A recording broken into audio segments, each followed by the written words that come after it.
Hello, welcome to Washington Talk. I'm Connie Kim. South Korea's military released investigation results into North Korea's shooting on a South Korean guard post. It took more than 30 minutes for the South Korean military to respond after first hearing gunshots on the guard post. Meanwhile, there has been increased spotting of U.S. surveillance aircrafts flying over South Korea. We discuss these and more. Joining us today is General Vincent Brooks. General Brooks is a career Army officer who recently retired from active duty as a 4-star general. He's a former commander of the United Nations Command and U.S. Forces Korea. Scott Snyder also joins us today. He's a senior fellow for Korea Studies and director of the program on U.S. Korea policy at the Council on Foreign Relations. His book, South Korea at the Crossroads, examines the trajectory of 50 years of South Korean foreign policy and offers predictions. Thank you so much for joining us today. Thank you, Connie. Thank you, Connie. Now, General Brooks, I want to start off with you. Thank you for joining us all the way from Texas, first of all. According to the South Korean military, it says it took 32 minutes for them to respond back to North Korea's GP shooting. And one of the reasons it couldn't respond immediately was because of a gun malfunction. How did you assess South Korea's overall response measures? Well, it's an interesting question. This is why investigations are done, and no doubt there will be several investigations that are done. The South Korean military will want to investigate whether indeed there was some sort of weapons malfunction that would have prohibited their response. I do think that it's also a function of looking at exactly what were the weather conditions at the time. If indeed the clouds were very thick that day and they couldn't tell whether they had or hadn't received gunfire until they inspected their local area and found, as they reported, 4 bullet holes, they probably didn't even realize something had happened. So the 30-minute separation is explainable in that regard, but the nature of the response leaves another question that the South Korean military and the UN command will have to examine. But Mr. Snyder, on the other hand, there are some criticism that South Korea's response was too late. How did you assess their response measures? Well, for this sort of incident, regardless of intent, whether it was accidental or intentional, it does constitute a test of readiness. You know, this particular incident has pointed out some issues that the South Korean Ministry of Defense appears to be recognizing and trying to deal with in terms of making sure that the guns are operational in that area. So in that sense, there is an after-action review, and there are lessons that are being learned. I think that actually is a silver lining and a positive outcome. General Brooks, you mentioned the importance of investigations, and the UN command did launch investigations into this incident, but they weren't able to investigate the North Korean North Korean authorities, as they have not responded to investigation requests. So as a former UN command commander, what can be done in order to get a thorough investigation into these incidents? Well, since the North Koreans walked away from the armistice agreement and the structure associated with the Military Armistice Commission, it is difficult, if not impossible, to get clarity on anything that is initiated by the North Korean side. The South Korean side and the United Nations Command will do their best to determine from any forensics that are available there. And if they indeed believe that there's North Korean activity involved in this, then they will register a complaint through Panmunjom, through the communication mechanisms that already exist, and may even call for a meeting to prevent this sort of thing from happening again. But it's very likely that North Korea will not be transparent on what happened. If it was an accident, they're likely to be embarrassed and they won't acknowledge that. If it was intentional, they won't describe what their intentions were. Either case, I think, is a concern because it will always be difficult to find out what really North Korea was up to. And there's been increased spotting of U.S. surveillance aircrafts flying over South Korea. What are the purposes of these flights? Are they part of their routine flights, or is it something out of the ordinary that we should take a look at? These are not unusual flights. Reconnaissance aircraft fly multiple times every day, and there are different types of aircraft that fly. And their purpose is simply to keep an eye on North Korea's military disposition. That includes some of its installations and facilities. It includes forward positions, all these things that would indicate whether or not something has changed in the security calculations there. So I don't find anything surprising about this. They aren't hiding. These are all flown in South Korean airspace or in international airspace that provide a look into North Korea. Yeah, and maybe what I could add is that these sorts of reconnaissance flights provide evidence that North Korea remains a high intelligence priority for the United States, and that efforts to gain information about North Korea remain well resourced within the intelligence community budget.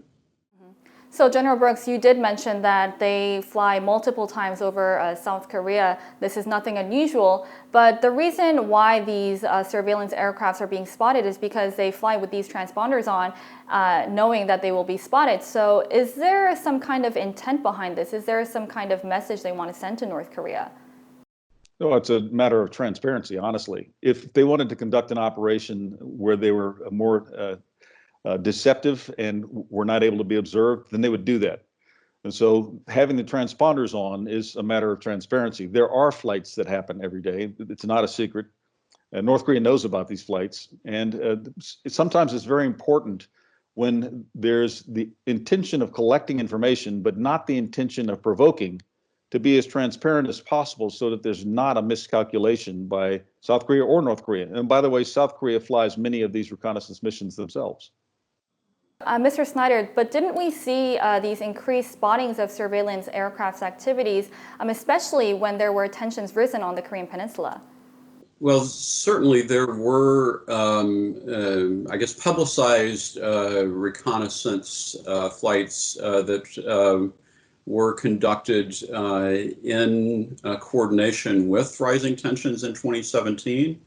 It seems that there was an effort to, signal deterrence of North Korean missile development efforts.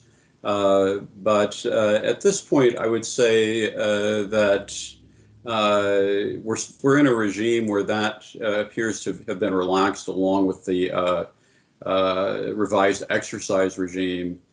And it is important for North Korea to know that the U.S. And South Korea are still watching what is happening closely. But overall, I would say that the environment is certainly less tense than it was in 2017. And General Brooks, you did mention that these surveillance aircrafts all have different functions, but the surveillance aircrafts that flew over South Korea, they collect signals intelligence and electronic intelligence data before North Korea's missile launches. So how are these information gathered, used in order to get an idea of what's happening inside North Korea? Well, North Korea knows that it does denial and deception and does it very well. And so different systems are required to create a fuller picture. This is important so that there's not a misunderstanding on the part of the Korea-U.S. alliance also. So if there's any kind of North Korean activity, the South Korean and American sides need to understand what's going on as quickly as possible.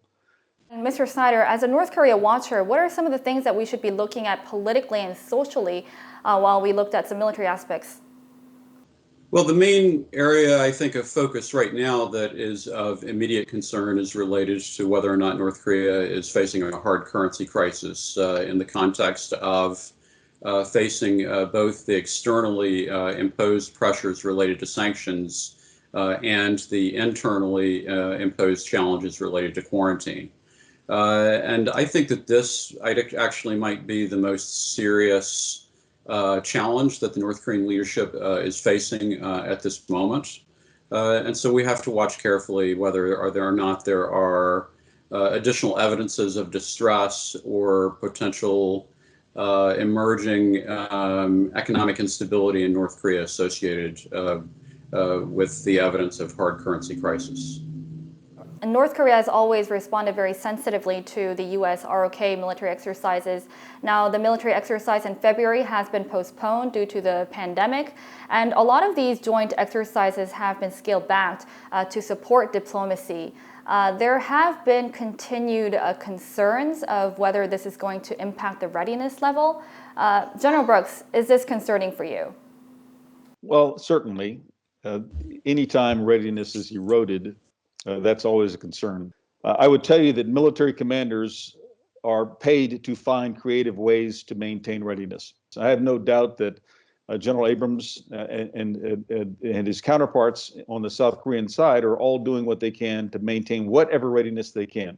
So I say that to make it clear that there's not this gross erosion of military capability.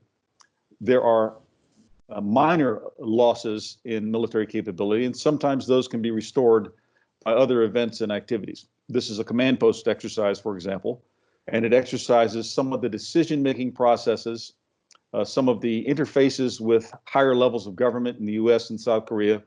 The coronavirus also demanded that. So the coronavirus was a training event for the command and control of the combined forces. And I know that that was used. I certainly would have used it as a training opportunity as well. So we have to look at readiness in a different way. I think it's important for North Korea to not misunderstand this, that exercises by professional militaries, like as they do, are about maintaining the capability for which they exist.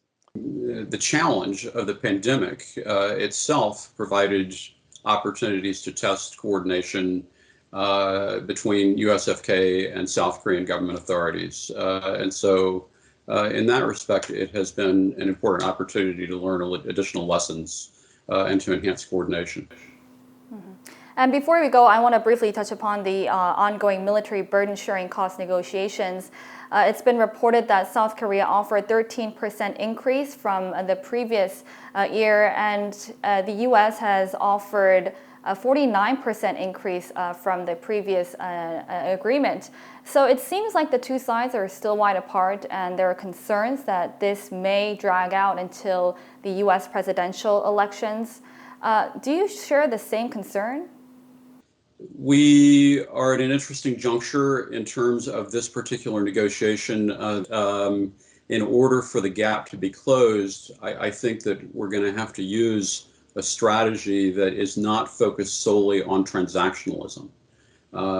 If South Korea is going to meet U.S. expectations for paying more in terms of its share of the burden, it's going to be necessary to frame that additional burden in terms of enduring alliance relationship, not in terms of whether or not South Korea is a free rider. Otherwise, politically, I think that the likelihood of being able to reach a mutually acceptable agreement is going to be lower, and the transactional approach is going to be self-defeating.